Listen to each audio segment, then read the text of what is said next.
¿Alguien más que desee compartirnos su palabra en este momento? Hola, buenas tardes. Soy Laura Camila desde Soacha.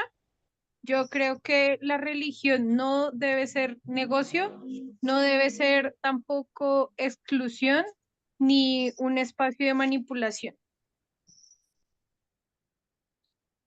Buenas tardes, soy Herbert Álvarez. A lo que han dicho las compañeras, yo agregaría que tampoco es opio del pueblo, dogmatismo, fundamentalismo y sectarismo. Muchas gracias.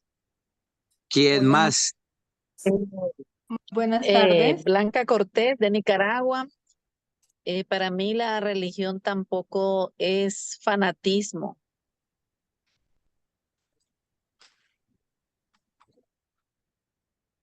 Hola, buenas tardes. Hola. Adelante.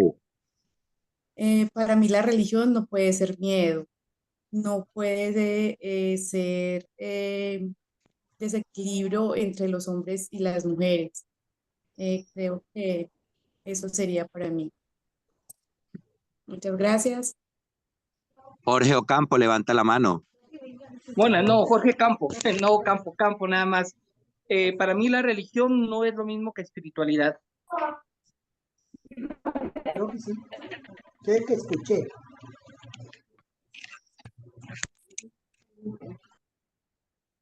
Bueno, entonces, bienvenidos y bienvenidas todos y todas a este día miércoles diplomado de Educación Popular y Teología de la Liberación.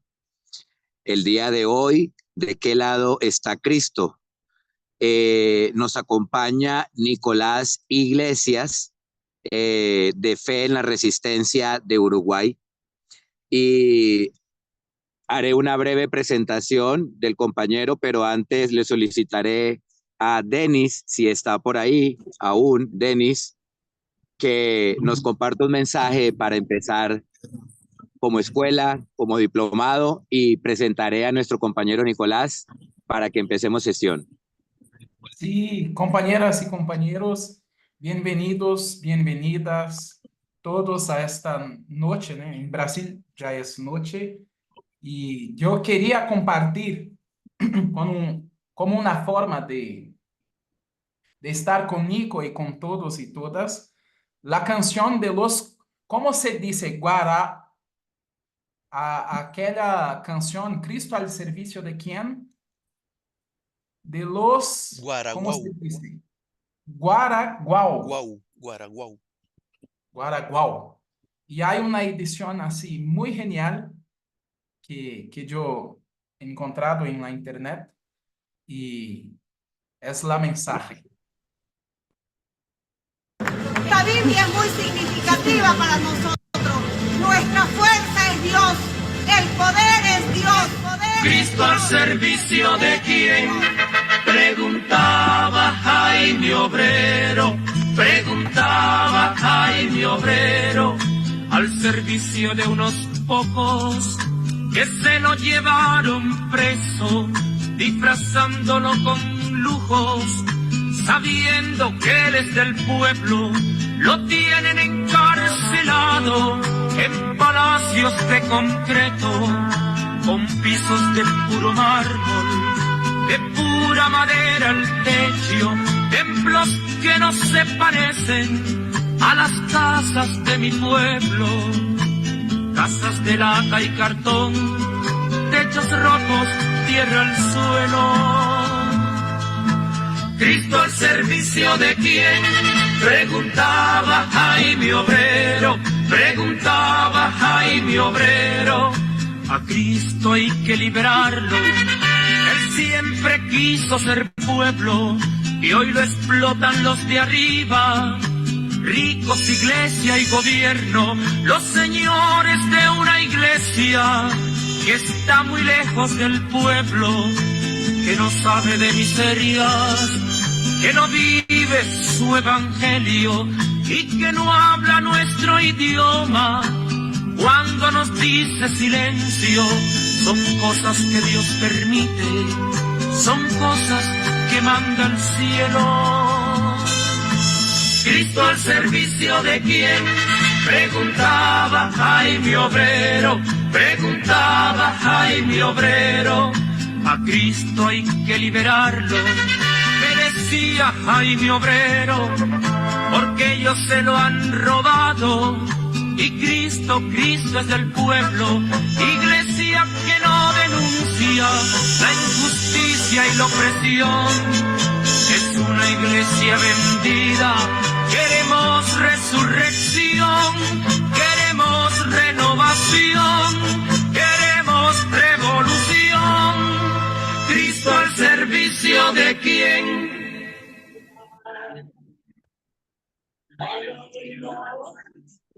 Preguntaba Jaime Obrero y preguntamos hoy nosotros y nosotras. Felipe. Bueno, muchas gracias. Se nos escucha, se nos ve. Entonces, con nosotros y nosotras el día de hoy en esta sesión, Nicolás Iglesias Schneider, nacido en Montevideo en 1983, le gustan los campamentos y el trabajo en comunidad, es licenciado en Trabajo Social y maestrando en Historia Política por la Facultad de Ciencias Sociales de la Universidad de la República Uruguay. Cursó estudios en Teología y Ciencias de la Religión en Argentina y Costa Rica y posee un amplio conocimiento del mundo eclesial latinoamericano. Desde el 2010 se desempeña como columnista sobre temas de religión y política en diversos medios de comunicación. Es director del proyecto Fe y Derechos Humanos, Fe en la Resistencia, y el documental del mismo nombre. Dirige el portal Los Dioses Están Locos, es consultor para ONGs y organismos internacionales en temas de religión y derechos humanos, coordinador del proyecto para jóvenes Espacios Bar, voluntariado, arte y reflexión.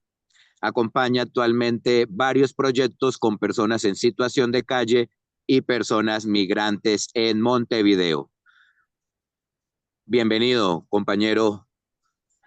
Cedemos este espacio para que demos esta conversa que requerimos, uso político de la religión. Bienvenido. Adelante. Buenas noches. Buenas noches, Felipe, Denise, compañeros, compañeras de toda América Latina. Una alegría estar en esta conversación, en esta ronda virtual, acá desde el sur de Uruguay.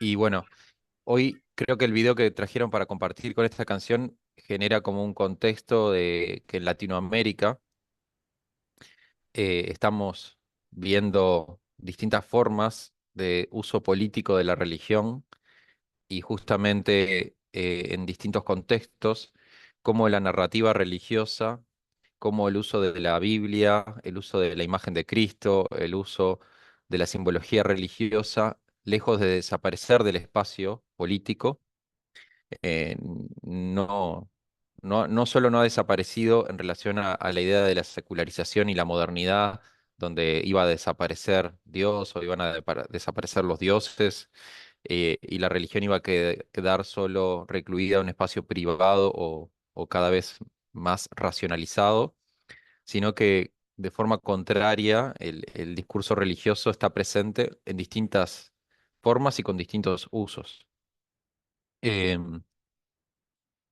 Desde hace, bueno, como decían los compañeros, yo tengo muchos años de caminata por Latinoamérica. Tuve la posibilidad de trabajar en el Consejo Latinoamericano de Iglesias, en el CLAI, en la Pastoral Juvenil, y tuve la oportunidad de conocer casi la mayor parte de los países de América Latina, de las iglesias, y me empezaba a surgir esta pregunta cuando iba recorriendo distintas historias, conocer, por ejemplo, un poco de la historia de Guatemala y el rol de Ríos Montt, después conocer la historia de Nicaragua, la Revolución Sandinista o El Salvador, Monseñor Romero, conocer lo que había pasado en mi propio país en el contexto de la dictadura. Me empezó a surgir esta pregunta sobre los distintos lados en los que Cristo estaba ubicado por los distintos gobiernos, distintos contextos políticos de América Latina.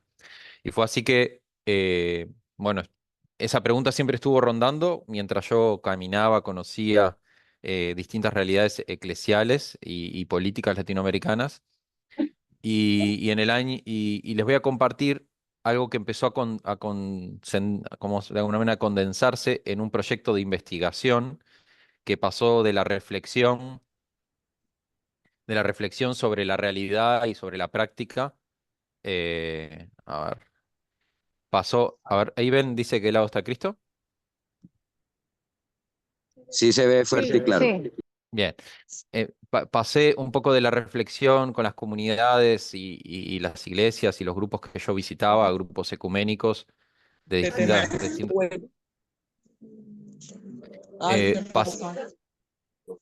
Pasé a, capaz que hay silenciar todos los micrófonos hasta que hacemos la conversa. Pasé de la pregunta en la práctica a las preguntas más generales y sobre este rol político de la religión en el contexto de Uruguay y en el contexto latinoamericano, y también elaborándolo en torno al proyecto de Fe en la Resistencia, que es un proyecto que surgió en el 2015 más o menos, 16, para recuperar memorias de resistencia y memorias de lucha contra la dictadura en el Uruguay. Entonces, con Dayana Barrales, que es una compañera que es antropóloga, y con un equipo multidisciplinario, que hay teólogos, teólogas, historiadores, tanto del ámbito de la Universidad de la República como de las distintas iglesias, empezamos a trabajar sobre esta pregunta de investigación sobre cuál había sido el rol de las religiones en la dictadura. Y esto para mí terminó de ser relevante en el año 2015, cuando el presidente del Uruguay, en ese momento Tabaré Vázquez, crea un grupo de trabajo de verdad y justicia, como estos grupos que trabajan sobre el tema de la memoria y de la reparación en otros países, como fue la Comisión por la Verdad y la Justicia en Sudáfrica.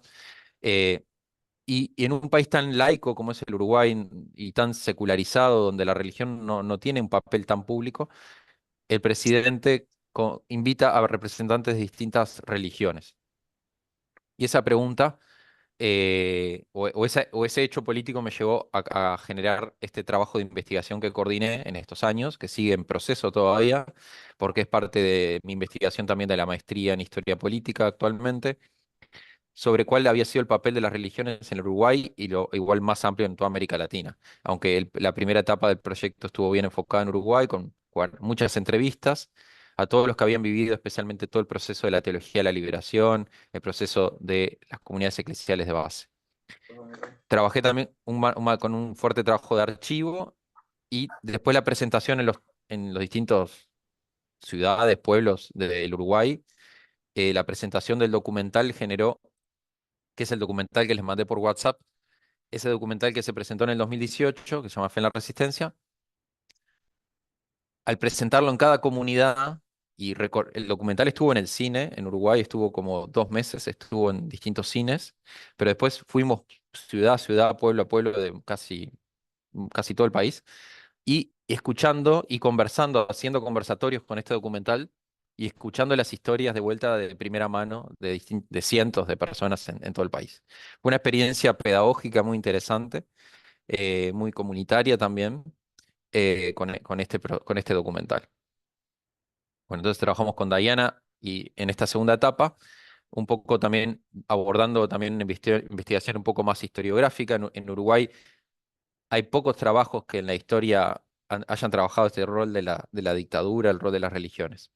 Y fue así que presentamos este libro, este trabajo de investigación que acá pueden ver la tapa, que un poco también es bastante gráfica de este contexto que voy a hablar, les voy a compartir del contexto de la Guerra Fría.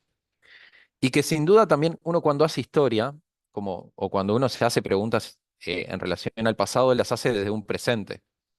Las preguntas que hacemos desde la historia están contextualizadas en un presente. Entonces, estas preguntas sobre de qué lado está Cristo, obviamente, no es solo una pregunta en relación al pasado de América Latina y el rol de las iglesias y la religión en América Latina, sino también tiene que ver con lo que nos sucede hoy como pueblos latinoamericanos, porque es una pregunta que sigue siendo muy vigente. Bueno, ahí trabajamos con distintas fuentes y, y bueno, distintos materiales que vamos a ir viendo un poquito. Es interesante que, que hay pocos trabajos en el abordaje de la historia de la cultura y lo que es la historia de la Guerra Fría, que hay pocos trabajos específicos sobre religión y Guerra Fría, casi, hay muy pocos. Hay trabajos, sí, sobre el rol de por ejemplo, especialmente en Brasil, que hay un desarrollo muy importante de la investigación del ámbito de la ciencia de la religión. Pero bueno, hay algunos trabajos puntuales sobre el rol de alguna iglesia, de la iglesia católica, de alguna iglesia evangélico protestante. Pero cuando uno digamos, recoge esas investigaciones en América Latina, empieza a darse cuenta que hay distintos temas en común que tienen que ver justamente con el poder, es un poder que sigue siendo vigente hoy, del símbolo y la narrativa religiosa. ¿Cuántos rostros de Cristo encontramos en América Latina en ese contexto de la Guerra Fría tan polarizada? El Cristo obrero, el Cristo de la misa nicaragüense, el Cristo que Ríos Montt evocaba cuando mataba a las comunidades indígenas, cuando mataba al pueblo en un genocidio, al pueblo maya, y decía que los mataba porque tenían el demonio adentro, que había que sacarle el demonio y había que sacarle el comunismo de adentro. ¿Qué Cristo sabía cuando en la dictadura en Argentina los vicarios castrenses, los obispos, eran cómplices en las desapariciones de niños y niñas o en la venta, en el secuestro de los niños y las niñas de las personas que eran perseguidas políticas? O sea, había distintos usos de la religión y cada uno de estos lados de Cristo, por decirlo de una manera, o cada uno de estos sectores creían tener el verdadero rostro de Cristo. Y se genera una gran producción de redes transnacionales de pensamiento y producción de sentido. La religión es la religión y las iglesias y las religiones y los discursos son narrativas muy transnacionales, muy internacionales, porque las iglesias y los discursos religiosos no quedan encerrados en los países. Entonces, la polarización que generó la Guerra Fría tuvo este correlato religioso. Y vemos cómo se van entramando distintas formas de posiciones opuestas. Por un lado, la teología de la liberación, el comunitarismo, la educación popular, la no violencia revolucionaria o incluso la lucha armada. No sé, pienso como en Camilo de Torres en Colombia y muchos otros. También existieron del otro lado de Cristo distintos sectores religiosos y estatales que participaron en el marco de la doctrina de la seguridad nacional, que ahora vamos a ver un poquito de este tema, en combatir la infiltración comunista en las distintas iglesias y tratar de defender la sociedad occidental y cristiana. Y es interesante que este concepto de la infiltración comunista y de la defensa de la cultura occidental y cristiana son conceptos que siguen estando en boca actualmente de distintos partidos políticos y distintos actores religiosos que están involucrados en la política. Entonces, en los 60 y 70 se empieza a dar una gran polarización del campo religioso en toda América Latina. Uno de los elementos claves de esta polarización a nivel de geopolítica, podríamos decir, religiosa o geopolítica en el cruce con la religión, es que la doctrina de la seguridad nacional que se diseña de Estados Unidos empieza también a considerar a la dimensión religiosa como parte de la preocupación para mantener la seguridad hemisférica, lo llama la seguridad, en el contexto de los países latinoamericanos sobre los cuales Estados Unidos entiende que tendría una responsabilidad civilizatoria, moral, política, económica, e incluso religiosa. Entonces, en Latinoamérica, la estrategia de la doctrina de la seguridad nacional se empieza a materializar en el combate a esta infiltración comunista, y la infiltración comunista es solo, esa palabra es como un arquetipo, o sea, en verdad es un eslogan, como se usa, por ejemplo, hoy en las nuevas derechas, la ideología de género, por ejemplo. Entonces, bajo esas palabras cabe casi todo. o el marxismo cultural, por ejemplo. Entonces, bajo ideología de género, marxismo cultural, actualmente, antes infiltración comunista, cabía desde un grupo de scouts que estaba haciendo un juego, o un grupo de educación popular que estaban haciendo un aprendizaje, una reflexión crítica sobre lo que pasaba en su barrio, hasta la acción no violenta de grupos cristianos, o hasta una cooperativa de productores que se organizaban de una forma comunitaria. Entonces, infiltración comunista empieza a ser una forma de etiquetar, de catalogar y de señalar como enemigo a un otro que no se alineaba con, eh, con el proyecto político, religioso y social digamos, de Estados Unidos, pero mucho más que de Estados Unidos, de la instalación de un sistema neoliberal, de un sistema, podríamos decir incluso también patriarcal, colonial, etc.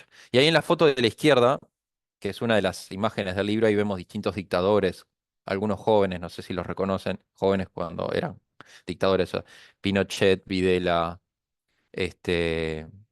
Basner, etcétera.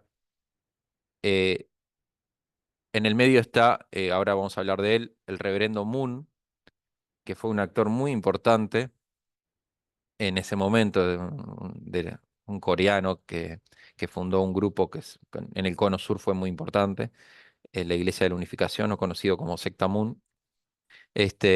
Y bueno, podría estar Nixon, Reagan y bueno, varios presidentes estadounidenses, que en los contextos de estos años de la doctrina de la seguridad nacional tuvieron un papel importante.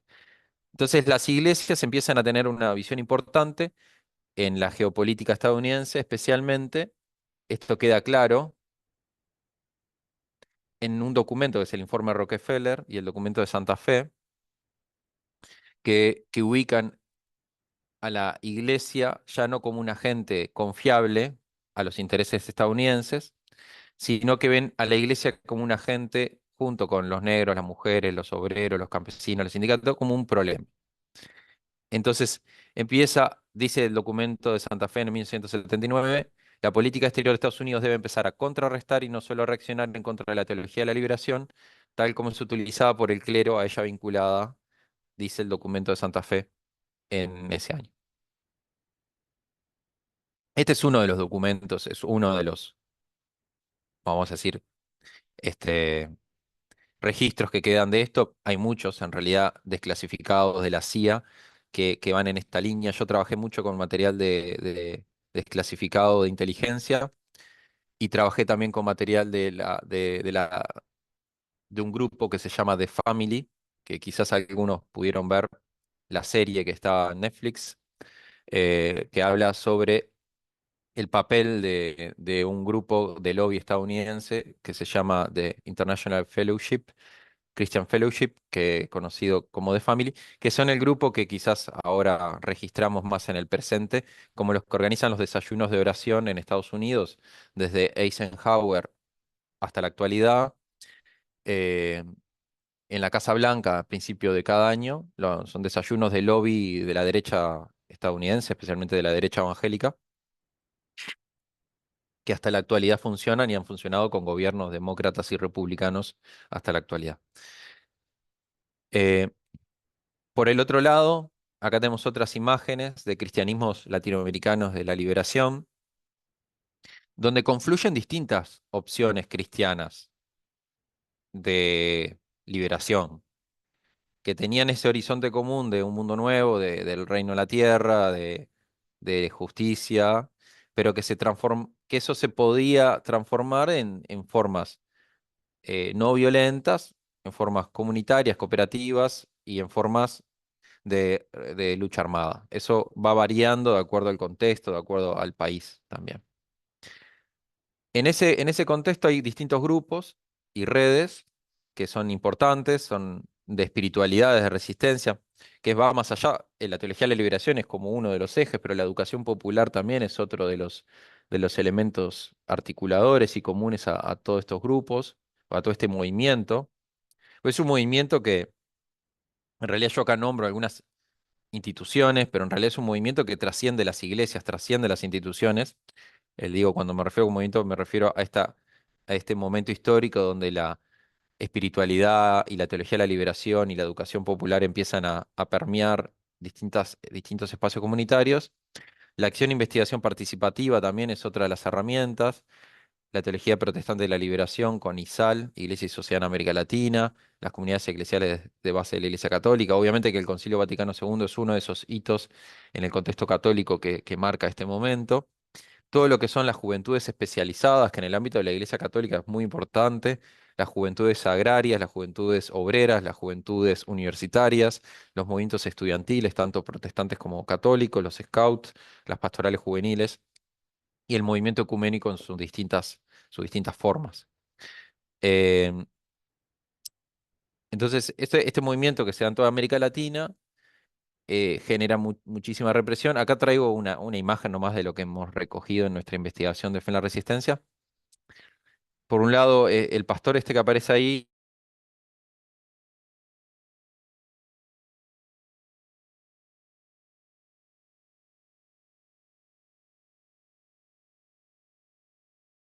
un momento místico de espiritualidad y resistencia en la cárcel.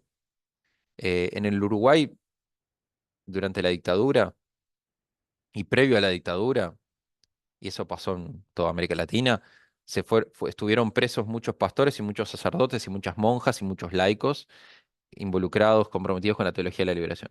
Miguel Brun, que es uno de estos pastores que está preso, en un momento, cuando sale, le cuenta a Eduardo Galeano que en la cárcel del Uruguay, en el penal de Libertad, donde estaban los presos políticos, ahí estaba, bueno, todos los presos, de ellos estaba Sendik, que era uno de los más famosos, pero bueno, distintos presos políticos de distintas facciones, comunistas, Movimiento de Liberación Nacional, demócratas cristianos, socialistas, etcétera, y cristianos de distintas iglesias, organizaban una cena, Santa Cena o una misa, una Eucaristía ecuménica, y eso es lo que dice ahí. Los presos no tenían nada, ni pan ni vino, ni siquiera, pero fue la comunión de las manos vacías que sucedió durante varios domingos en las cárceles.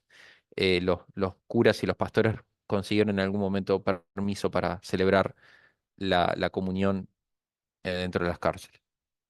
Y a la derecha hay un collage que hizo un preso político y pastor teólogo uruguayo, Iber Conteris, muy, muy especial para nuestra historia. Entonces, la teología de la liberación nacional, perdón, la teología de la liberación se vuelve un problema de seguridad nacional y se desarrollan distintas redes de inteligencia a nivel de cada país. Allen Castro era en Uruguay, en cada país había distintos personajes y se desarrollan redes transnacionales como son la Liga Anticomunista, la Confederación Anticomunista Latinoamericana, la Confederación de Asociación por la Unidad de las Sociedades de América, que era Causa, que era un grupo, como el brazo político del Grupo Moon, de este líder surcoreano que les comentaba, y el Plan Banzer, que es un plan de articulación que se desarrolla en el contexto en coordinación con el Plan Cóndor, y que es un plan específico que buscaba hacer listas de los agentes de la infiltración comunista en las iglesias y generar operaciones de inteligencia para reprimir y para asesinar a los cristianos que estaban comprometidos con las causas de la liberación. Entonces, sin duda que en este contexto es que acá pueden mirar estas frases y estas fotos tan claras, ¿no? El argumento religioso y la lógica sacrificial fue utilizada por distintos dictadores latinoamericanos y sus discursos hicieron continuas referencias a esto de la defensa de la sociedad occidental y cristiana, amenazada por el comunismo ateo. Entonces la represión fue justificada a veces, o muchas veces, apelando a la simbología cristiana y se hablaba de un sacrificio necesario, esto decía Pinochet, o de una misión salvífica de las Fuerzas Armadas. O sea, esta idea de que hay un Mesías, un Salvador, o sea, esta cuestión de poner este símbolo religioso como una fuerza que aúna a un líder político y que de alguna manera esto es digamos, una sacralización de la política, es muy antiguo, sin duda, ¿no? No solo pasó en la dictadura y pasa en la actualidad. La foto del medio quizás para los brasileños es conocida, es la marcha en el golpe de Estado en el año 64, que sectores del conservadurismo cristiano, católico y evangélico también, pero principalmente católico, salió a hacer una marcha por Dios, la familia y la libertad, y bueno, ahí las otras fotos. Eh, Desde el año de los 70 en adelante, también para hablar del otro lado de vuelta de lo que sucedía en otros espacios, distintos organismos ecuménicos empiezan a trabajar en solidaridad con los presos y con los refugiados también en el exterior y desarrollan distintas acciones ecuménicas de solidaridad. Ahí el Consejo Mundial de Iglesias y el Consejo de Obispos Católicos y distintos organismos tienen un rol muy importante, el CLAI también. Después, en los años 80 en adelante, se dan espacios de transición democrática en muchos de los países. En otros países, estas fechas de Uruguay, del 80 al 85, Argentina también. Brasil, más o menos, el periodo también es similar.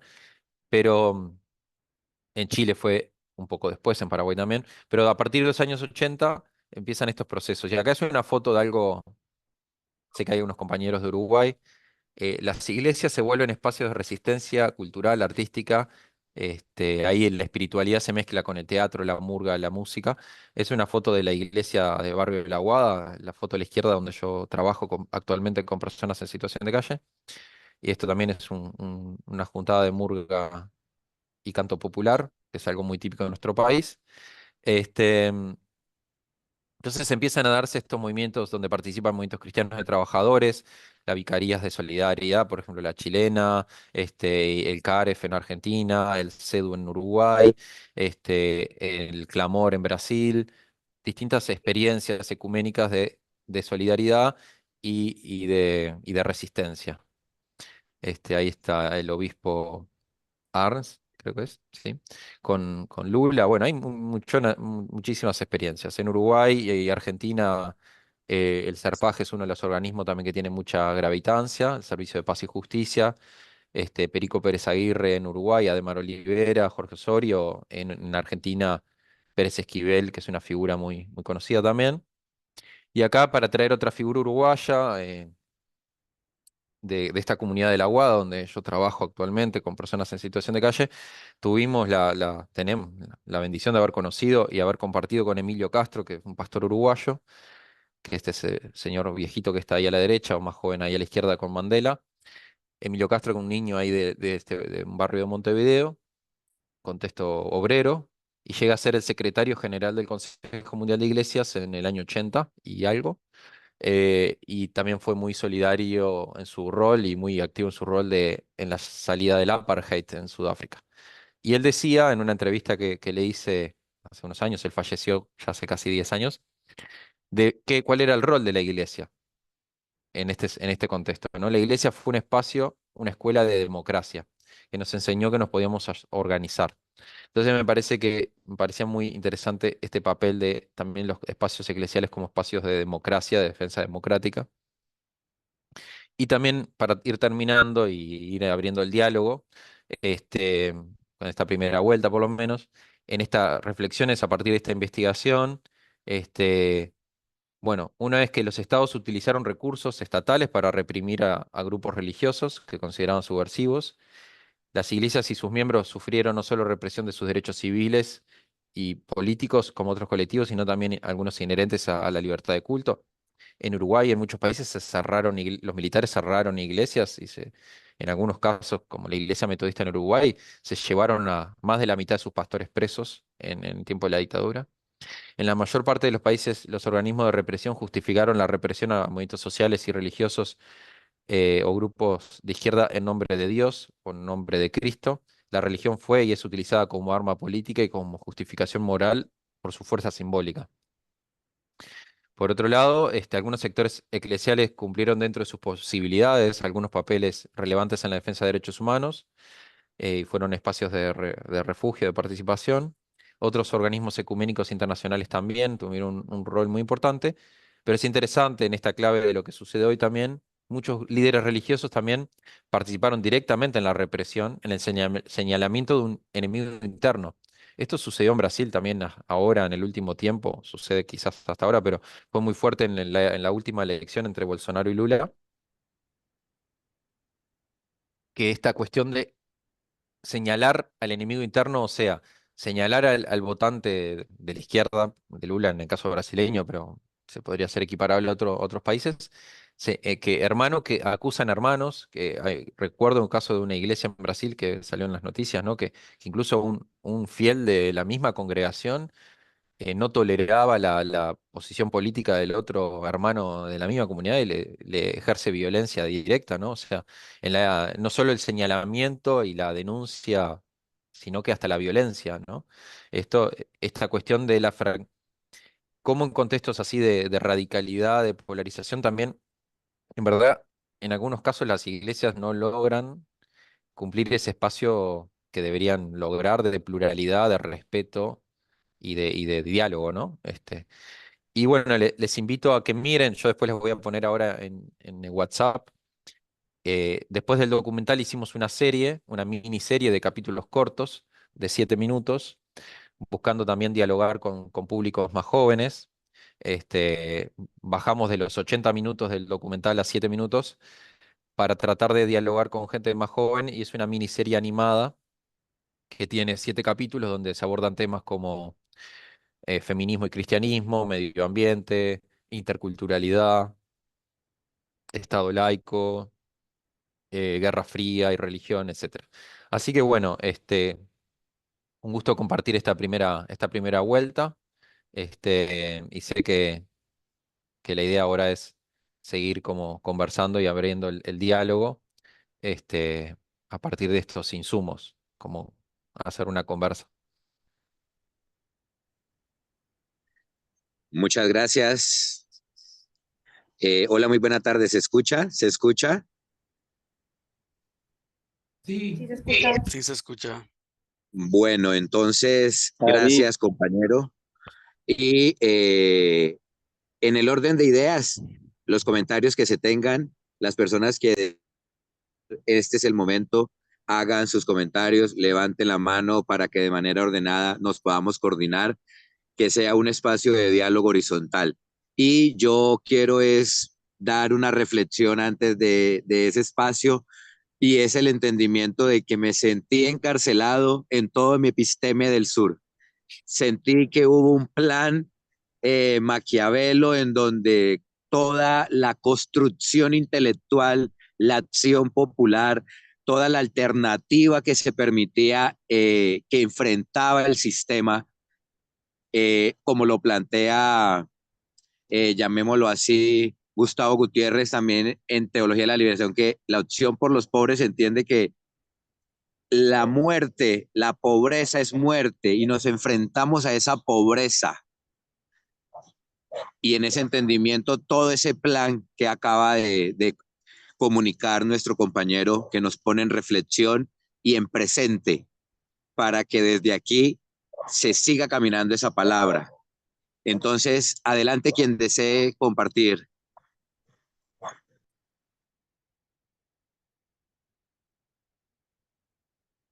Alguien escribe, Francel Marcel Torres, Si pueden dice hacerlo tomando el su proceso voz, de adelante. evangelización, dice, el proceso de evangelización en América Latina destruyó la cultura de nuestros pueblos indígenas.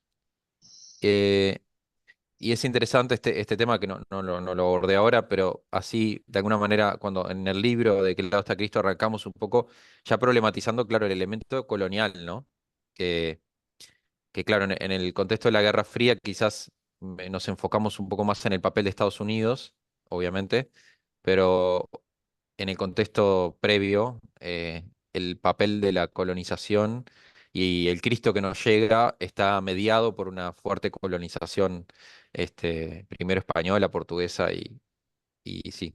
Así que sin duda que fue un proceso de colonización que los pueblos originarios y todos los pueblos hemos vivido.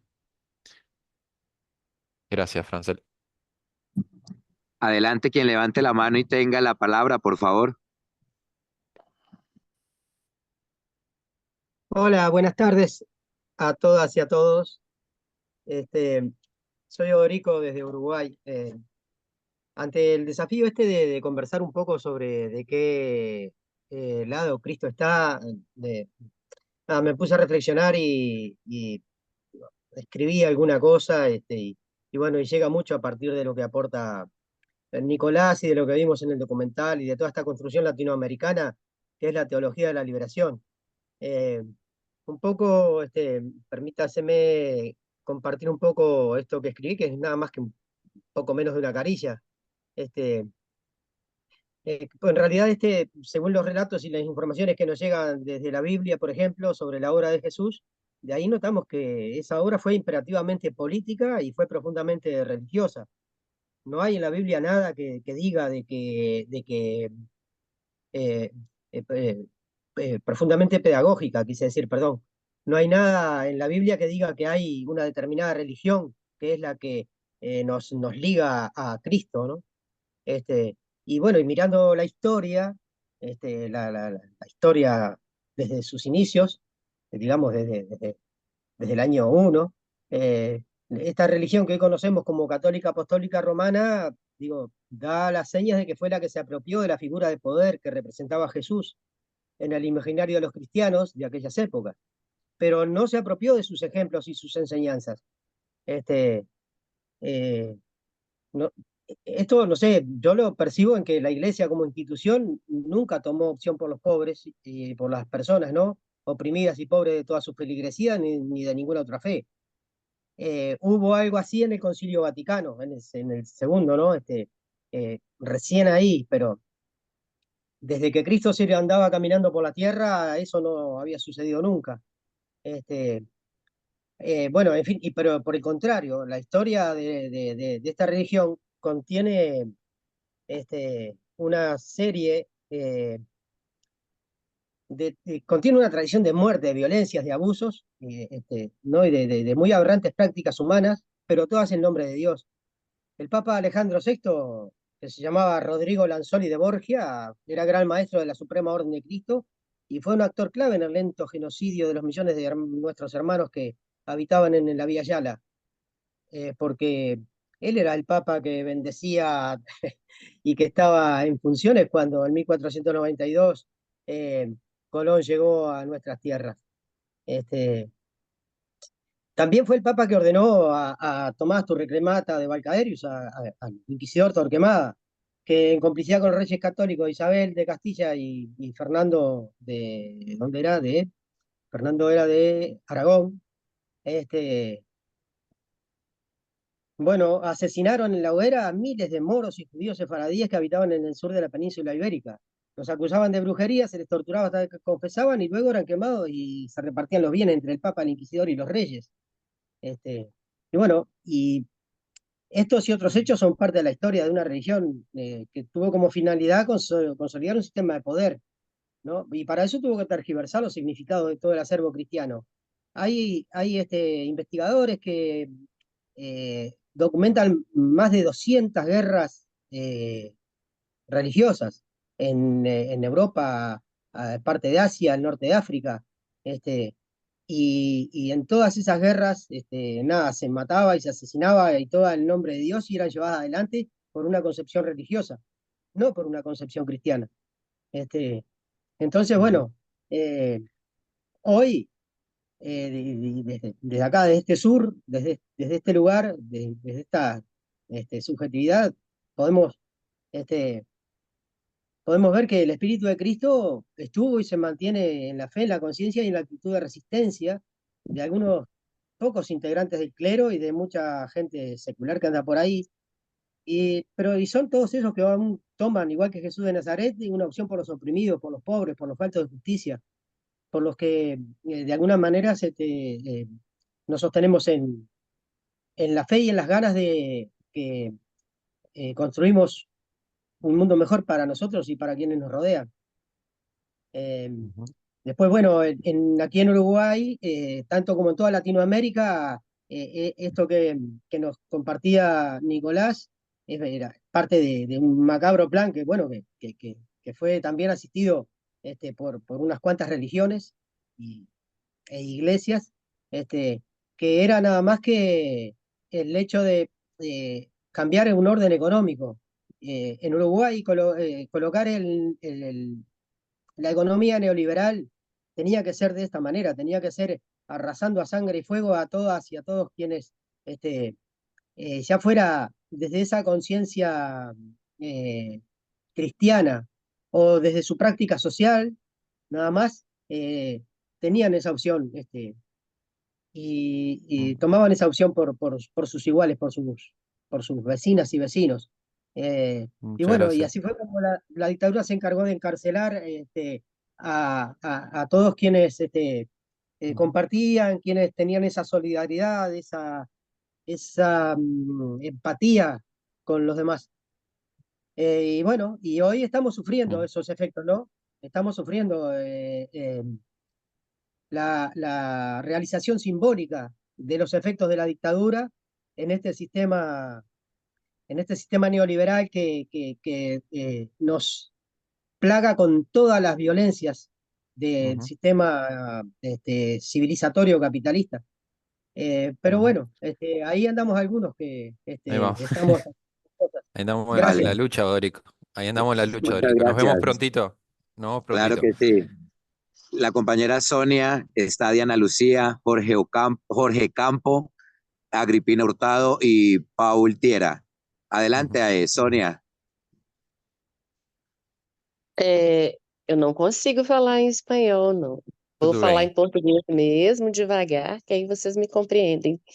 Eu espero. Eu gostei muito, muito, muito, muito do documentário. E eu penso assim, me remeteu muito ao que a gente viveu aqui no Brasil. Foi assim, né? Mexe muito com a gente, com a emoção, com as coisas que a gente passou, com pessoas que a gente conhece. E tudo, mas o que eu quero pontuar mesmo aqui é que lá no finalzinho, quando está todo mundo reunido e que eles vão cantar, antes de cantar, ele fala que a gente está numa situação que é a mesma coisa, só que é diferente. Porque a opressão agora é muito sutil.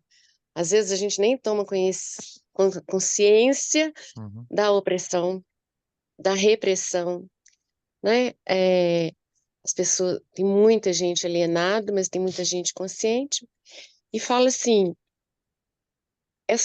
a nossa sociedade hoje, eu vejo isso muito aqui hoje, agora no Brasil, e tá muito difícil, sabe? Assim, a gente não consegue encontrar saída.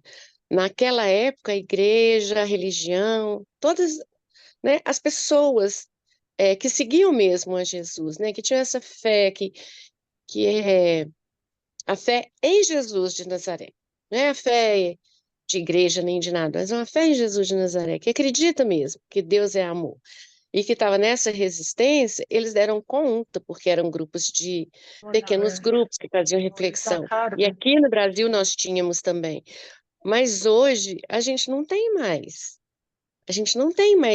pequenas comunidades, tem um pouquinho demais.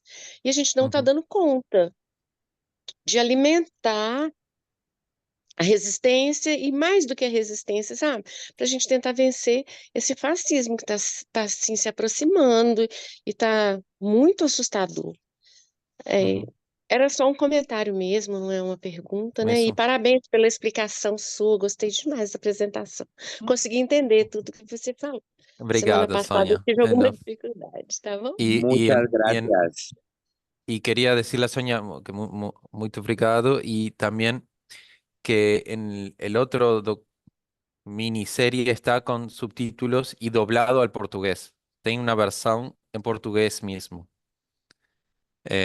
Así que eso es un esfuerzo desde Uruguay también de dialogar con Brasil, que es nuestro hermano mayor. No es Argentina nuestro hermano mayor es Brasil. Un chiste. Bien.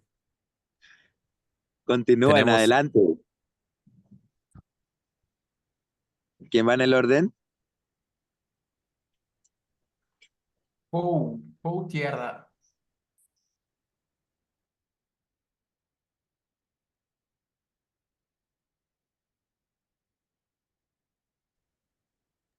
Bien. Quien tome la palabra, adelante. Paul o Jorge. Jorge, sí, Jorge Campo. Diana tiene, por ejemplo, cámara. Muchas gracias. Deseo Deseo agradecer el documental porque yo creo que uno de los mayores problemas que tiene Latinoamérica es que no tenemos la memoria histórica y sin la memoria histórica no podemos construir hacia el futuro. Estaba viendo el documental y estaba viendo la historia de Centroamérica prácticamente con el asunto de las desapariciones, aquí no hubieron presos políticos, me parecía impresionante escuchar los presos políticos de Uruguay, pero aquí fueron más de, bueno, son 45.000 desaparecidos y 450 aldeas arrasadas, fue una cosa horrible y tremenda en Guatemala. Pero lo que me llama la atención o quisiera aportar es que, digamos, la teología de la liberación también nos abrió espacios y nos empezó a pensar de otra manera. Creo que uno de los aportes y que se puede ver es que no se habla de una iglesia única y católica romana, sino empezamos a hablar de iglesias locales, después empezamos a hablar de iglesia popular, que es algo que no aparece en el documental, pero fue muy fuerte aquí en Centroamérica, lo que se llamaba la iglesia popular. Ya después empezamos a hablar de espiritualidades y cómo fuimos permeando los que somos católicos con las espiritualidades de los pueblos originarios y viendo otras cosas que por la forma como ha sido construida la teología occidental no nos permitía ver lo holístico y lo integral que puede ser una espiritualidad como la tiene la cosmovisión maya. Creo que lo importante de todo lo que ha pasado es que los pueblos han creado una resiliencia en donde se busca construir una vida y hacer críticos. Yo no sé si estamos apostando, porque ahorita también aquí, por la situación que vivimos en Guatemala, no sé si podemos hablar de una derecha o de una izquierda, pero lo que sí hablamos es de que todos tienen que tener una calidad basada en los derechos humanos y según los valores del reino. Y creo que eso lo podemos construir desde una espiritualidad que tiene que ser pluri, con muchos elementos integrados y tomando también nuestra historia del pasado. Creo que San Monseñor Romero del Salvador, Pedro Casaldáliga, Brasil, don Helder Cámara, que Gustavo Gutiérrez, Monseñor Gerardi de Guatemala, don Samuel de Chiapas, nos enseñaron cómo podía ser el camino y nos corresponde a nosotros y a nosotras seguirlo construyendo. Y no se trata de decir de qué lado está Cristo. Yo creo que Cristo está posicionado y sabemos que es el camino de injusticia y paridad, en donde todo es incluyente y todos cabemos, ¿verdad? En donde el egoísmo no tiene alguna forma de entrar y un sistema que sea excluyente, clasista, colonialista no puede ser.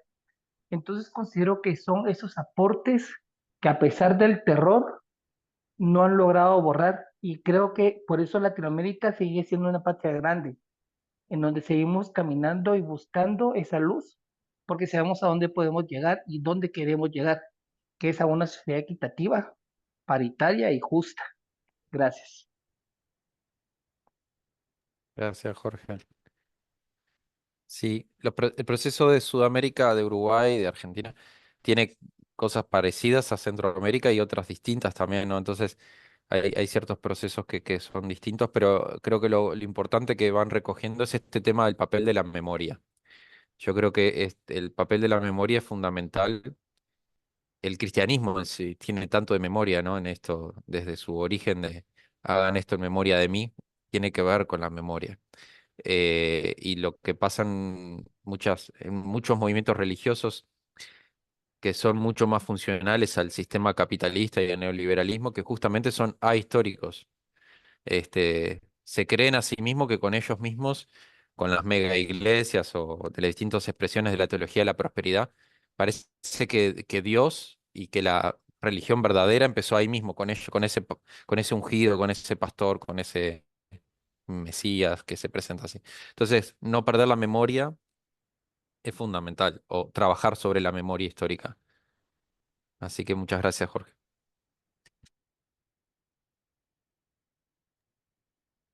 Adelante, compañeros, compañeras, tomen la palabra. Muy buenas noches. Aquí tiene optado. Me excuso de encender la cámara porque tengo problemas con mi conexión a internet. Frente al documental me parece excelente, pero yo quiero aportarle, y es que eh, a pesar de que él está enfocado muy bien en todo lo que fue el genocidio de los pueblos originarios, con base en una creencia de que los estaban culturizando o que no eran cristianos, y la religión y a Cristo se ha utilizado para muchos genocidios y para muchas injusticias. Hoy en día, y Sonia yo creo que lo sabe mucho en Brasil, en Argentina, hay todo un movimiento para combatir y acabar con las religiones de matriz africana. Yo soy afrodescendiente y me daba la tarea de estudiar las religiones africanas porque cuando ellos los trajeron acá a este continente, ellos traían su religión, traían un fortalecimiento y más Jesucristo que nació en África, vivió en África, prácticamente murió en África. Entonces, esa espiritualidad de él, ese espíritu de Jesucristo utilizado a favor de un capitalismo, de un sistema capital, y ya Mauro Marini en su dialéctica de la dependencia nos habla de eso, también nos plantea todo ese tema. Pienso que ahí se ha utilizado para sostener y cimentar un modelo capitalista que sigue siendo colonial, un modelo completamente, el colonialismo no se ha acabado porque está incrustado y es la base de este modelo. Nosotros aquí en Colombia hay un libro que fue novela también, pero que fue una realidad que pasó en la época de la violencia de Gustavo Álvarez Gardiazabal, eh, Cóndores no entierran todos los días. Y en Cóndores no entierran todos los días, un hombre que existió, León María Lozano, el Cóndor, le decían el Cóndor a este hombre, él iba a la iglesia, el padre le daba la bendición, la hostia, le decía, vete, hijo mío, a cumplir con tu sagrado deber. Y el deber era salir a matar, en la violencia liberal y conservadora. Y él primero iba a misa y él salía con toda la bendición a salir así. Y ahí lo escribió magistralmente este hombre que recopiló esa historia en el Valle del Cauca del Cóndor de María Lozano. Y lo hemos visto también cómo bajo ese modelo bajo esa supuesta religiosidad, utilizando una figura que no vino a este mundo para eso, se han cometido injusticias y se sigue cometiendo injusticias y se llevó a cabo todo eso, y más que todo hoy en día, desde mi posición como afrodescendiente, veo cómo se están combatiendo, tratando de quitar y acabar con la religión de matriz africana cuando ellos traían su espiritualidad y es respetable. Pero hoy, el mismo modelo, sobre todo acá en este sur global, nos quieren acabar, nos quieren quitar esa religiosidad que nuestros ancestros nos legaron porque lo ven como una manera emancipadora y liberadora. Conservar nuestras raíces africanas, nuestra herencia, nuestras religiones africanas es una manera de resistencia, una manera que tuvieron los negros traídos de África para resistir al modelo, para resistir las condiciones y a las que fueron sometidas cuando vinieron a este continente a iniciar todo este modelo que hoy en día sigue allí, anquilosado, hoy se llama neoliberalismo, pero es el mismo modelo y todos sabemos que con la trata transatlántica de personas de África nació este modelo capitalista, que los grandes ricos, los grandes emporios, los grandes capitales de América se hicieron con el trabajo esclavo. Entonces, eso era como el aporte que quería hacerle a este, a este segundo capítulo de nuestro gran diplomado que estamos haciendo. Muchas gracias. Me parece muy importante, fundamental tu aporte, porque la dimensión, obviamente, del, del racismo en un nivel, una capa de lectura. Por otro lado, también incluso hasta eh, el etnocidio y, y también la dimensión del racismo subsumido o a veces mezclado con el elemento religioso que sigue estando muy presente en toda América Latina. En Uruguay, y que hay religiones con matriz, y en Brasil, religiones de matriz afromandista con mucha presencia. A veces son los propios grupos de tipo neopentecostal que son los que desarrollan una fuerte narrativa de exclusión, de discriminación, que tiene elementos de racismo y también de discriminación religiosa y de clase también. Así que me parece muy, muy bueno tu aporte en ese sentido para no perder de vista esta dimensión, para problematizar el racismo que tiene el propio cristianismo también, ¿no? En su interior, porque también es una religión, el cristianismo también es cultura, no es solo espiritualidad, y tenemos mucho para de problematizar de eso que hemos recibido, el cristianismo que hemos heredado también, cómo lo problematizamos. Muchas gracias. Adelante, quien continúe, por favor. Diana, Alexia, John. Bueno, yo creo que a lo largo de la historia ha habido dentro de las religiones ha habido quienes están del lado de los pobres y quienes están del lado de las oligarquías. Yo creo que es indudable que Dios siempre está del lado de los que están más necesitados, de los pobres. Desde el Éxodo vemos que eligió a Moisés y le dijo, he escuchado la opresión de mi y mandó a Moisés a liberarle. Jesús pues fue un testimonio con su vida, con sus bienaventuranzas, de que siempre hay que estar del lado de los que más sufren. Pero la iglesia desde el judaísmo siempre ha estado dividida. Y creo que ha habido las dos partes, ¿no? Quienes apoyan la opresión y quienes defienden al oprimido. Y por eso pienso que es importante este diplomado en ese sentido, en que nos ayuda a tomar también partido, a mirar nuestras opciones fundamentales. En América podemos hablar de una religión que se impuso por medio de métodos violentos, pero también de unos profetas que defendieron a ese pueblo que estaba siendo violentado. No podemos olvidar la misión de Fray Bartolomé de las Casas, por ejemplo, de toda esa comunidad de dominicos que en República Dominicana pues fueron una voz de denuncia y de aliento. No podemos olvidar, yo soy colombiana y no hemos vivido esas situaciones de pronto de opresión que han vivido otros países latinoamericanos, pero también ha habido semillas de esperanza, ¿no? Acá fue la conferencia de Medellín, acá nace el método de ver, juzgar, actuar.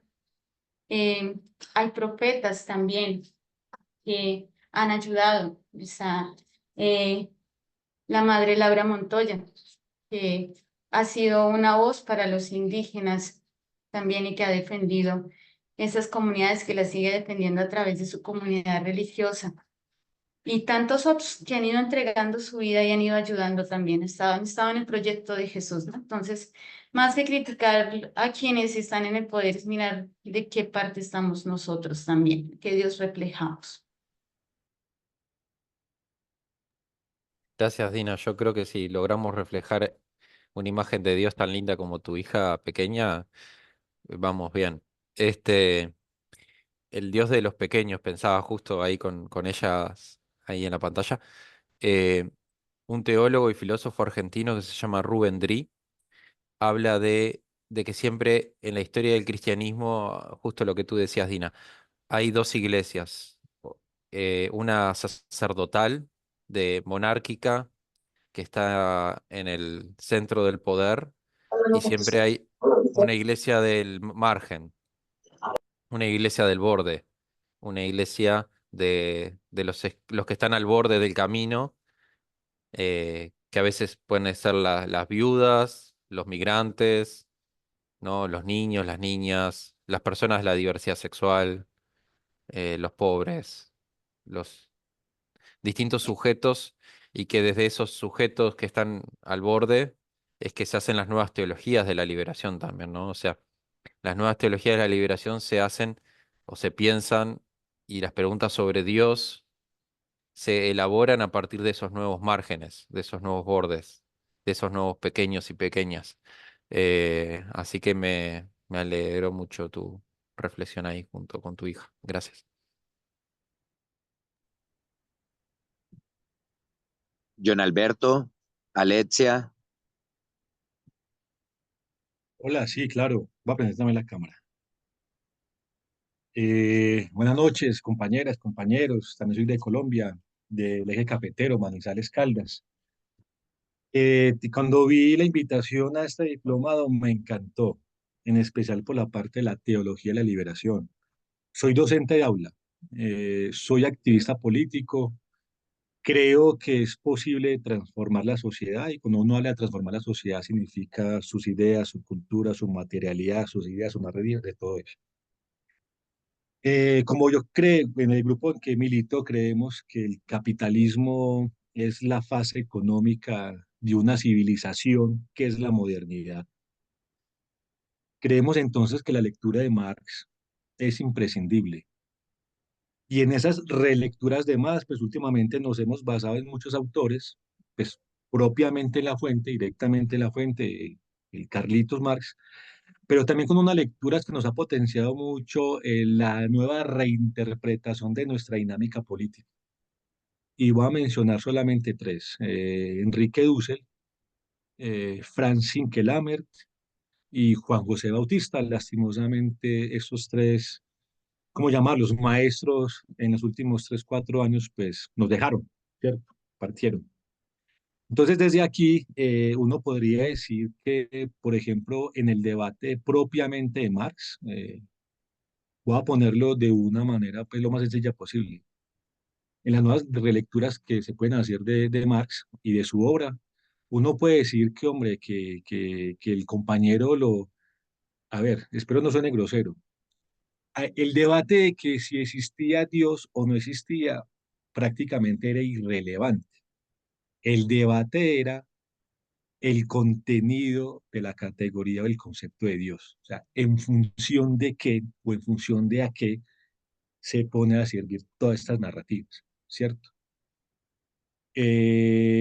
Porque Marx, cuando uno habla con muchos compañeros o compañeras creyentes, dice, no, pero hay una frase que es bastante bastardeada, que es la religión es el opio del pueblo, y uno les dice, hombre, eso es como decir hoy en día que estos juegos, aquí hay un juego de moda en Colombia, no sé si en los demás países que están con nosotros en ese momento también, es un juego que juegan mucho en línea que se llama Free Fire, es de enfrentamientos de guerra y no sé qué. Entonces uno podría decir, pues si uno lleva el símil es como decir que Free Fire es el opio del pueblo de los chicos, ¿cierto? Entonces hay un debate ahí muy importante.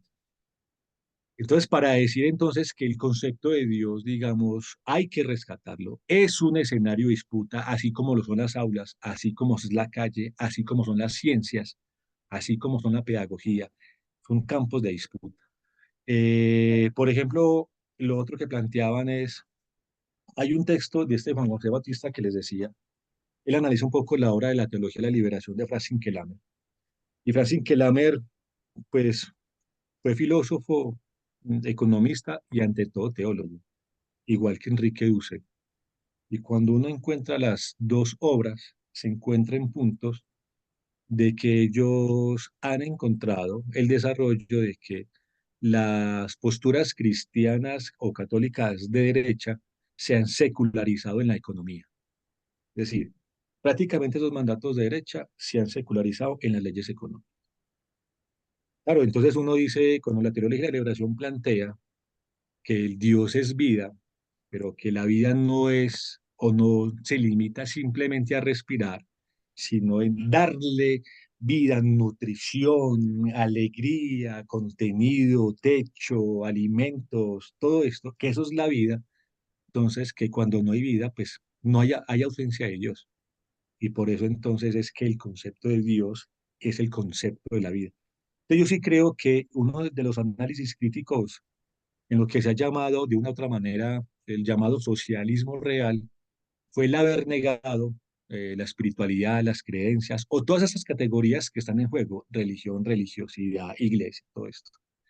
Yo creo que en el análisis crítico de esos procesos, especialmente del siglo XX, hay que considerar que ellos están bien confundidos, incluso con conceptos epistemológicos, dejaron a un lado las creencias de nuestro pueblo. Y eso puede explicar en buena medida en muchos países, uno puede mencionar Brasil por el tamaño y por la cantidad de habitantes de nuestro país vecino, es estas iglesias de corte fascista cristiana, ¿cierto? Porque el crecimiento. Entonces, quiero resaltar diciendo dos cosas. Una es que estos autores que acabo de mencionar han desarrollado unos análisis categoriales rescatando, digamos, el concepto de Dios, el Dios de la vida, el Dios de la lucha, el Dios de la potencia, ¿no? En contra del Dios de la muerte, ese Dios jerarca que le dicen en la homilía, como dicen los españoles, regañan al prójimo el domingo, pero el sábado estuve putas, ¿cierto? Así como lo que dicen los colegas españoles. Es con la lectura de un pequeño párrafo, y con eso termino mi intervención, espero no alargarme más, de un texto que se llama ¿Qué significa pensar desde América Latina? De Juan José Bautista de Gales, páginas 201, la conclusión, dice así cortamente. La teología de la liberación en el pensamiento de Hinkelhammer deviene entonces en una crítica literal, no solo del capitalismo neoliberal, que es el que padecemos hoy, sino del carácter idolátrico tanto del capitalismo como de la modernidad. Porque ya no basta cuestionar solamente al capitalismo sino el horizonte cultural y civilizatorio que lo hizo posible y que se asume como definitivo. Cuando la modernidad afirma ser el estadio de la humanidad más racional, humano, verdadero y justo, la acumulación de miseria a escala mundial nunca vista antes y la destrucción de la naturaleza están desmintiendo poco a poco este gran mito. Por eso afirmamos que la modernidad es tan utópica y mítica como cualquier otro estadio de la humanidad. La diferencia estriba en que la modernidad encubre bien su carácter mítico con la racionalidad y la racionalización que ella ha producido, a la que llama secularización. Creer que en la modernidad estamos en un estadio secular es parte del mito que la modernidad ha producido con bastante éxito, del cual los marxistas habitualmente son los más fervientes creyentes, ¿sí? Los marxistas del siglo XX. Entonces yo sí creo que reunir teología de la liberación con crítica económica al sistema capital, más la crítica al fundamento de la situación capitalista, nos potencia la vida. Y ahora sí cierro.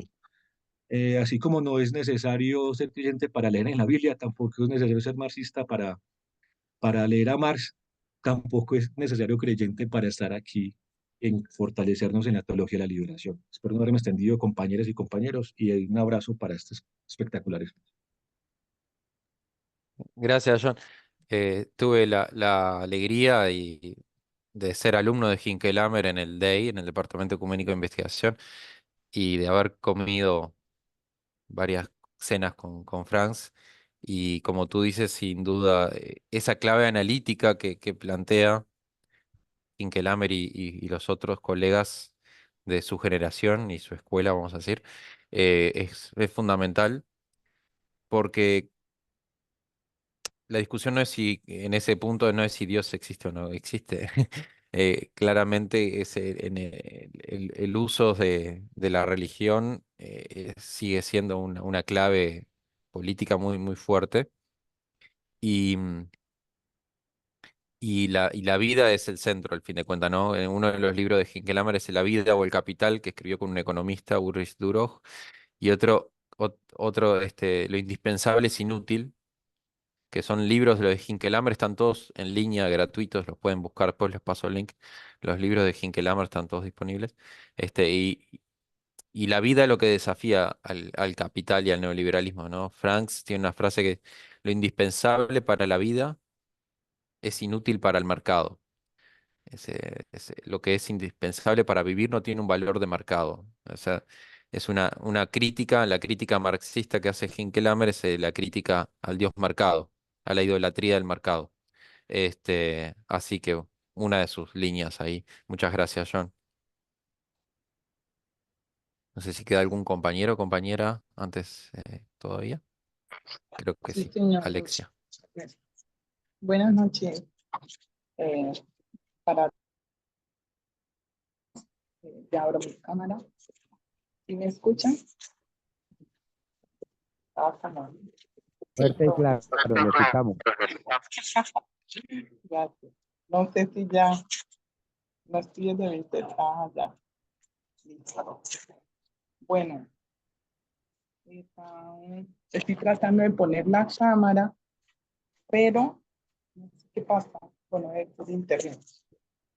Bueno, con que se escuche mi preciada agua suficiente. No, era una broma de mal chiste. Bueno, en cuanto a de qué lado está Cristo, bueno, en mi concepto, y lo hago con toda la sencillez del caso, así como en la actualidad hablamos de escuela, la escuela de Frankfurt, y hablamos de las corrientes teóricas, filósofos, que los cristianos, que los hegelianos.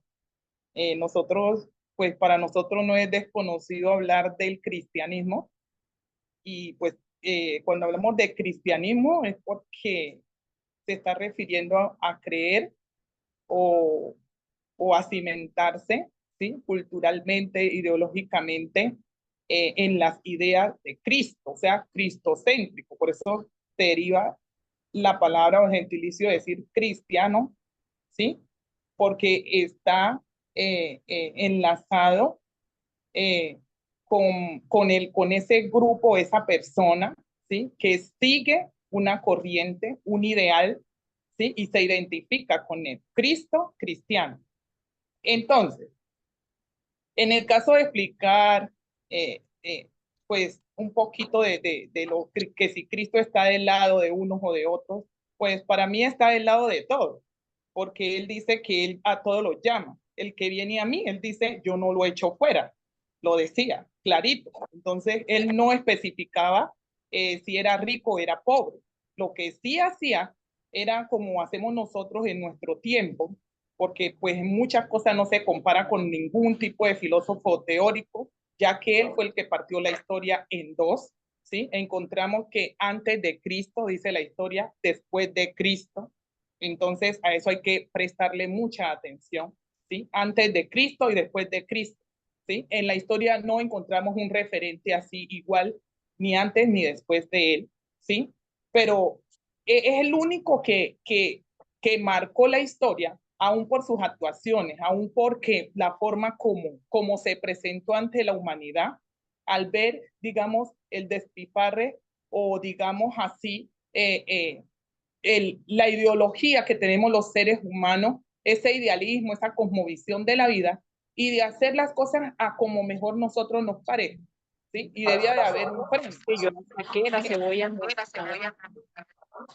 Es el único que se puede decir que hay una parábola muy bonita que habla acerca del que quién es este que sirve el buen vino al final de la fiesta.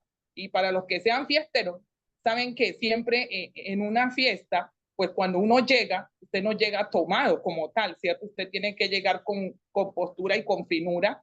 Se encuentra una mesa, un cóctel, y si es en casa también se encuentra un mantel largo, organizado, y después de la rumba, del baileteo, de tomar, o bueno, baile viene, la fiesta se va deformando y se va consumiendo todo en ese transcurso.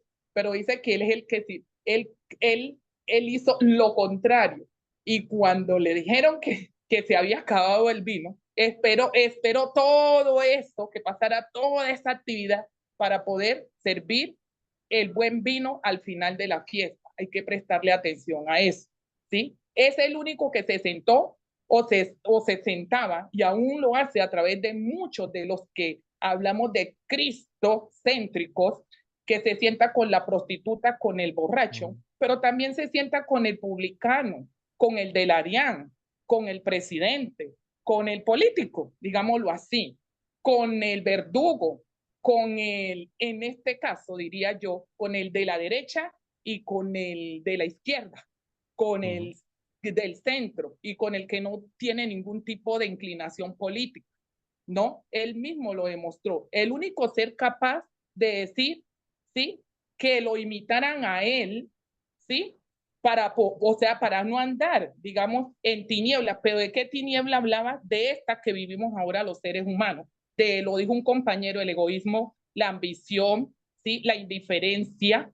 Y de hecho, ¿sí? Dice que él llamó a muchos, pero él llamó, encontramos a un público, encontramos a Mateo, cobrador de impuestos, en este caso era la DIAN en este tiempo, pero también llamó a Pablo, que era un erudito de la ley, un doctor de la ley, y era un perseguidor de cristianos en su entonces Pablo, y también lo llamó a su redil para que llevara el legado, ¿cierto? Pero también llamó al pobre, en este caso llamó al del vulgo y fue a Pedro.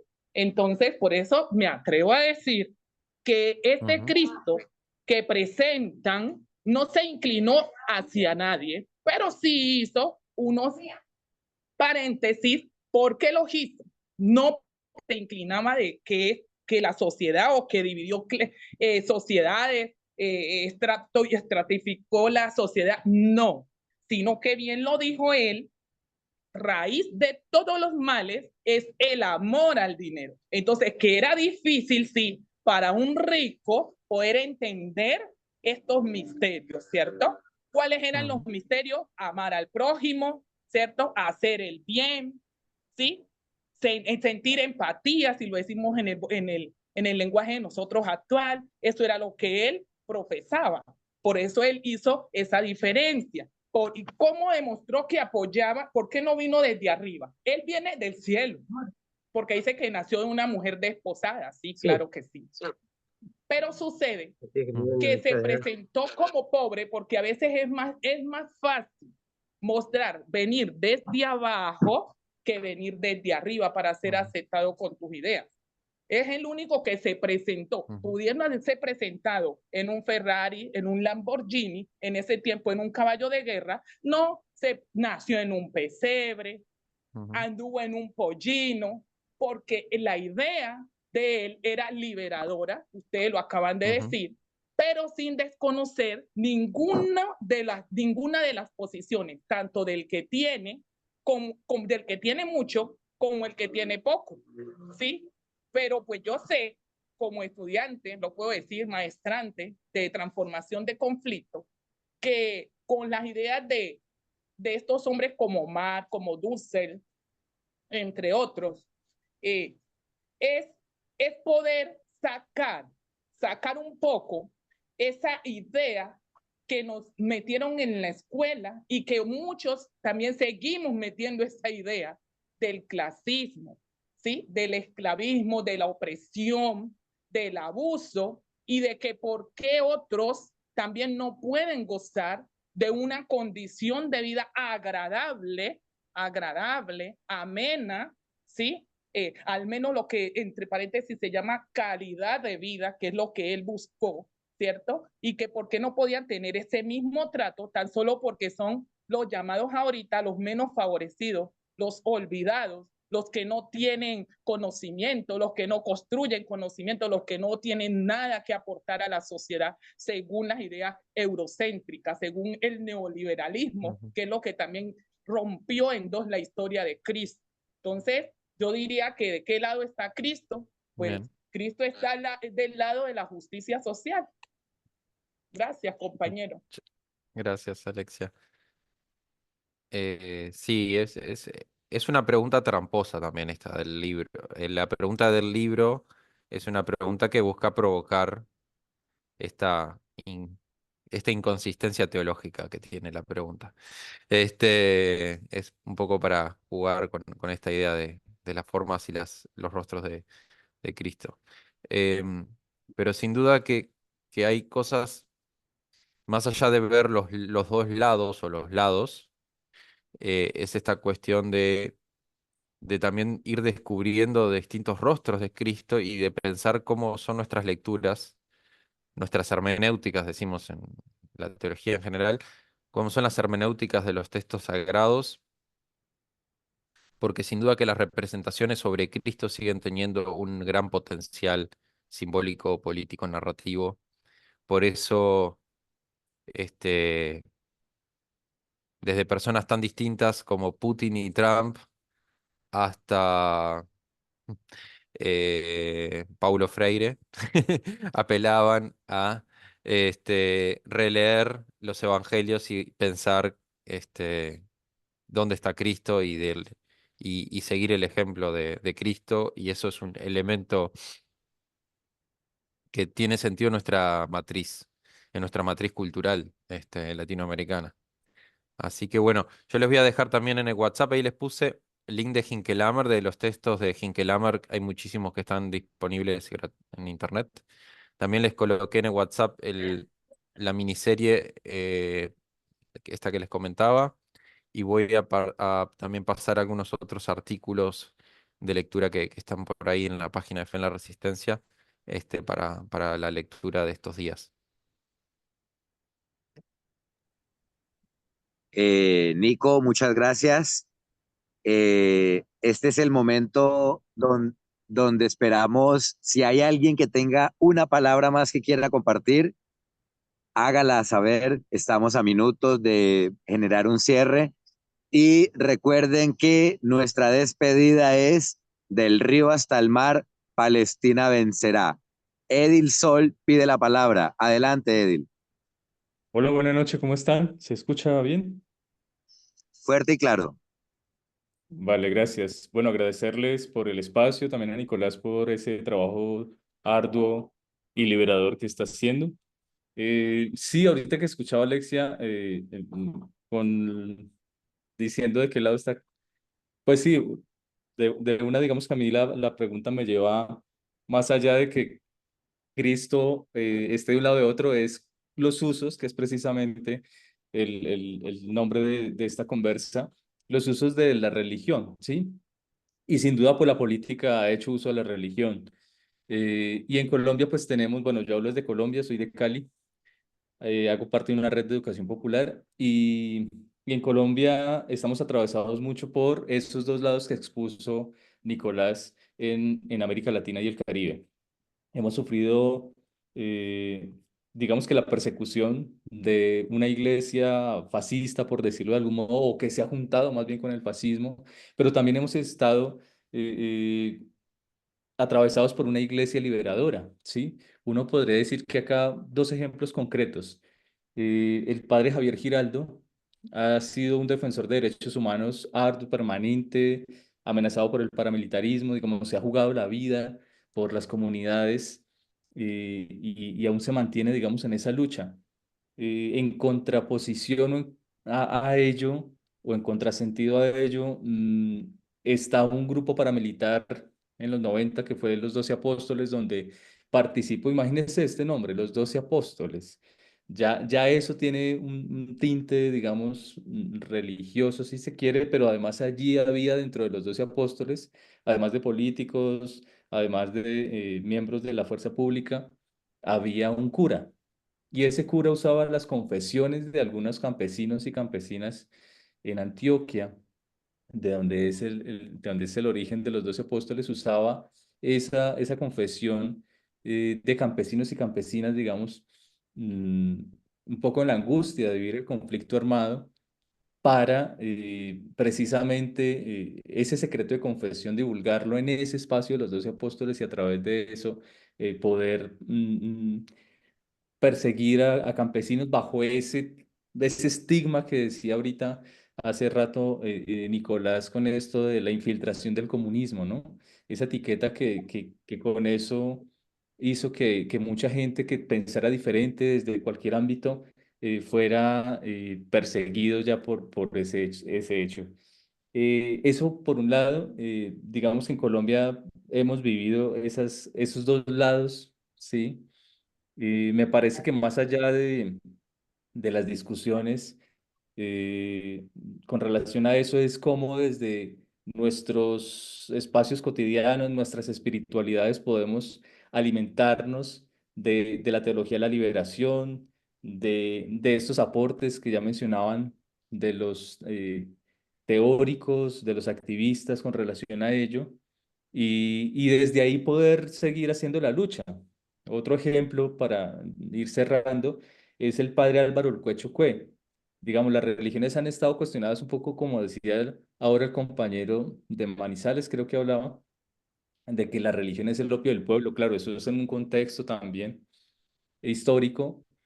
Pero, por ejemplo, los indígenas, en el caso del Cauca, hay un ejemplo muy particular que es el padre Álvaro Urquecho Chocue, en Nazayugüe es el Nazapal, Y él, siendo de un resguardo pequeño como Pueblo Nuevo, en el municipio de Caldono, él empezó a decirle a la gente que iba a la iglesia, la mayoría pues indígena, en los 80s, les dijo, no se sientan avergonzados de ser indígenas, alcen la cabeza, y sobre todo les invitó a liberar la tierra, ¿sí? Él hablaba desde su púlpito a liberar la madre tierra y desde ahí a defender su identidad cultural y su territorio. El padre Álvaro Urquiochocue fue víctima del Estado colombiano, fue asesinado y digamos que es una de las víctimas, digamos que ha dejado esto de lo que decimos que la religión se vuelve un uso político también en este país. Entonces, eso es importante y para la reflexión, porque es un tema muy problematizador también, escuchando una canción de Pedro Guerra, el español de las Canarias, él tiene una canción que se llama Dios. Y él empieza diciendo en una presentación en vivo hace mucho tiempo que él creció yendo a una iglesia, cantando en el coro de la iglesia, pero que cuando fue creciendo y fue haciéndose consciente, él se preguntaba por qué pasaba tantas, digamos, tantas necesidades las gentes empobrecidas, marginalizadas, un poco el drama de los migrantes en África hacia Europa, un poco lo que nos pasa en Colombia con los sectores más marginalizados, bueno, lo que pasa en todo el mundo. Y él decía que la gente aún así seguía creyendo, pero pues que él cuestionaba eso porque él veía que si existía un Dios justo, pues que no era justo que le pasara eso a la gente que lucha, a la gente que da la vida precisamente por la justicia social y por la vida con dignidad. Es una canción que lo pone a uno también a reflexionar. Yo soy creyente en Dios, pero también en la Madre Tierra, pero también puesto al servicio de la liberación y de la transformación social en los contextos cotidianos, organizativos y todo lo que podamos transformar. Un abrazo y saludos desde Colombia.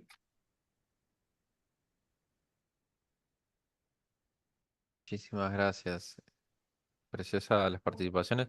Agradecerle a todos los comentarios y los aportes. Sin duda que es un tema súper súper vasto. No sé si había una persona más que creo que quería participar. No quisiera, si Estefanía López quería. Sí, yo.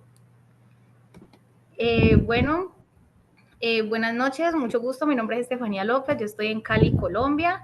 Y pues nada, o sea, muy interesante el espacio, súper chévere. Y yo quería era como compartirles.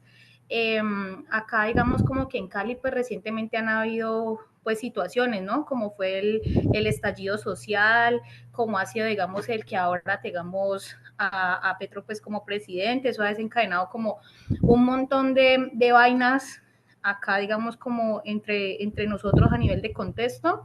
Y ha sido, digamos, interesante lo que ha pasado a nivel, digamos, hablando de la Iglesia Católica.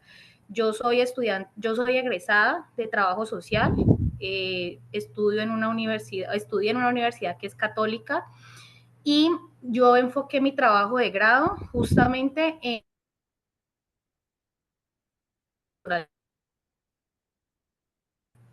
¿ya? Resulta que, pues, como contexto, ¿no? Contexto, aquí está la pastoral social, que es la iglesia, en la iglesia católica existe la pastoral social. La pastoral social es, digamos, la parte de la iglesia que se encuentra.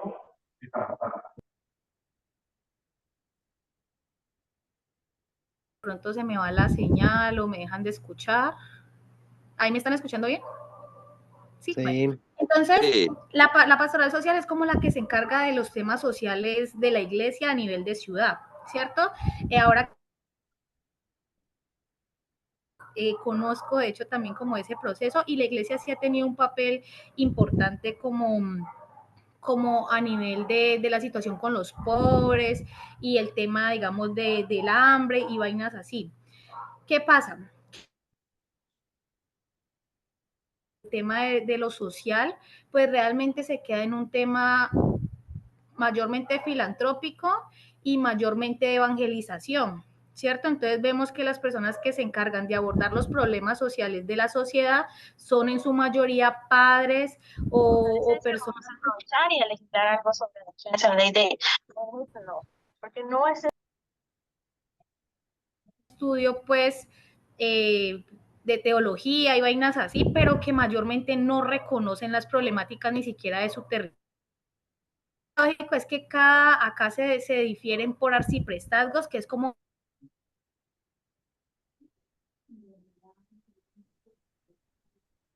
Hay bastante interferencia con la compañera, es mi Sí. parecer.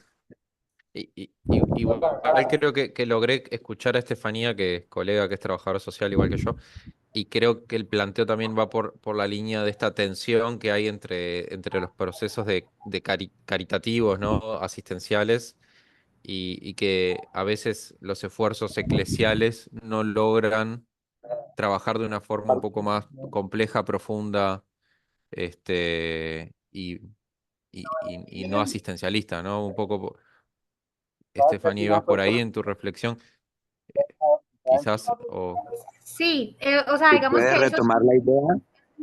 son muchas miradas que se pueden dar, ¿cierto? Mayormente, digamos que desde la que yo enfoqué el trabajo, era de que aunque haya digamos, una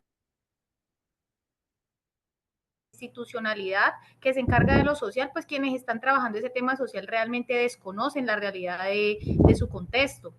¿Sí me hago entender? Entonces todo, digamos que se quiere abordar o solucionar de la caridad, desde el ayudar, pero entonces no hay realmente un reconocimiento de las reales problemáticas sociales.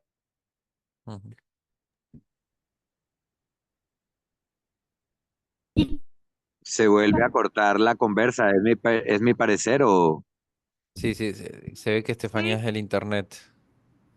Ay, Sí. lo siento. Vale. De todos modos, muchas gracias y el planteamiento, si lo pudieras pasar por escrito, también ahí será observado, leído o en las participaciones que son venideras. Fernanda Moreno, pregunto, compañero Nico Iglesias, ¿está usted aún sobre el tiempo? ¿Vamos bien? Vamos con capaz la participación de Fernanda y cerramos, si les parece. Vale. Fernanda, adelante. Muy buena noche, bienvenida. Muy buenas noches, muchas gracias por este espacio tan valioso. Bueno, me animo a participar compartiendo lo que decía la compañera Estefanía, creo que se llama, quien participó últimamente, hablando de la pastoral social. Yo estoy en Facatativá, Colombia, es muy cerca a Bogotá.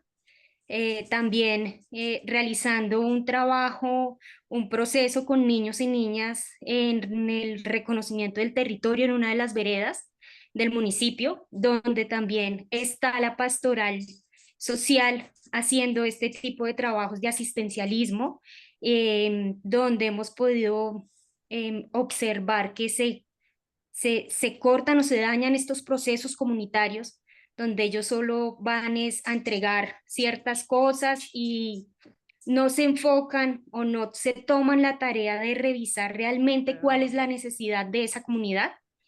Y aparte, también pues completando o conectando con la primera sesión que no estuve, pero vi la grabación, hablando de estos impactos de las industrias, donde a la pastoral les dan, quien les da el apoyo es estas industrias que están muy cerca, impactando ambientalmente al municipio, a la vereda. Entonces, llega uno ahí como a conectar qué pasa, ¿no? Entonces, hablando del servicio realmente, si es un servicio, qué es lo que quieren hacer realmente con una comunidad. Entonces, creo que viendo el panorama de la compañera en Cali, no solo es en la pastoral de ese sector, sino por acá también en estos sectores pasa algo muy similar. Yo estuve haciendo voluntariado con ellos, pero al revisar esas cosas dije, no concuerdo con con este tipo de proceder. Intenté hacerlo ver desde otro punto de vista, pero ellos se mantuvieron que así no era. Entonces, afortunadamente ya llevo 5 años haciendo un proceso con los niños, con el reconocimiento del territorio, recogiendo esta historia y poder trabajar con ellos, que creo que también tienen una voz muy fuerte y pueden a futuro realizar un trabajo comunitario interesante. Gracias, esa era mi participación, muchas gracias. Sí, Fernanda, yo creo que en el trabajo social en general hay una tensión que siempre es compleja entre, por ejemplo, quién es el marco institucional en el que trabajamos, cuán cercano o lejano sentimos que son los valores, visión, misión de la institución en la que trabajamos. Y después está la financiación, de dónde viene ese dinero, incluso con el cual estamos tratando de hacer una acción social. Esos son siempre como preguntas ético-políticas, ético-filosóficas que están ahí de fondo. Gracias por la pregunta. Em, Acá hay una pregunta también interesante que no la voy a abordar completamente, pero sí quizás puedo buscar un material que es sobre el tema del sionismo cristiano o del sionismo en relación al rol del tema del conflicto palestino-israelí. El tema del Islam también es otro tema. Eh, yo diría nomás que el cristianismo que nosotros en general escuchamos y recibimos está muy imbuido por una mirada de tipo sionista, y el sionismo político y el sionismo religioso están muy presentes en los textos, en la producción cultural de la religión cristiana latinoamericana. Es muy, muy fuerte. Entonces, a veces problematizar esas miradas es complejo, pero sí es necesario tener esa relectura. Y después, bueno, también decir que el próximo taller tiene que ser presencial en Colombia, porque veo que muchos de Colombia, eso iba a decir también, a ver cuándo nos invitan. Vamos a hacerlo. Vamos yendo. Este, y bueno, nuevamente decir que es una alegría, me encantan estos espacios así latinoamericanos, también escuchar los distintos acentos, las distintas acentos con toda la palabra acento, ¿no? No es solo el lenguaje, sino es la vivencia y la experiencia en cada contexto. Me parece que es muy, muy valioso. Y bueno, ahí seguimos compartiendo en el WhatsApp. Bueno, eso. Buenas noches. Nico, muchas gracias por este espacio. Recuerden, este diplomado se desarrolla de manera coordinada como CEBI Brasil, PEC México, Corpeis Colombia, en apoyo con demás organizaciones y plataformas continentales. En ese entendimiento, estamos en nuestra segunda sesión. Invitamos a que el próximo miércoles estén muy atentos, muy atentas a la sesión de Educación Popular y Teología de la Liberación. Entonces, recuerden que nuestra forma no es despedirnos, sino llamarnos para el siguiente encuentro. Y no decimos adiós, sino que decimos del río hasta el mar, Palestina vencerá. Del río hasta el mar. Del río hasta el mar. Hasta el mar, Palestina vencerá. vencerá. Vencerá. Del río hasta el mar, Del río Palestina al mar, vencerá. Palestina vencerá. Hasta el mar, Palestina vencerá. Del río al mar, Palestina Palestina Del río libre. hasta el mar, Palestina vencerá. Del río hasta el mar. Palestina vencerá. Desde el río hasta el mar, Palestina vencerá. Del río al mar, Palestina vencerá. Muchas Desde el gracias. río hasta el mar, Palestina Del río al mar, Palestina vencerá. Del río al mar, Palestina vencerá. Del río al mar, Palestina vencerá. Del río al mar, Palestina vencerá. De río al mar, Palestina vencerá. Del río al mar, Palestina vencerá. Del río hasta el mar, Palestina vencerá.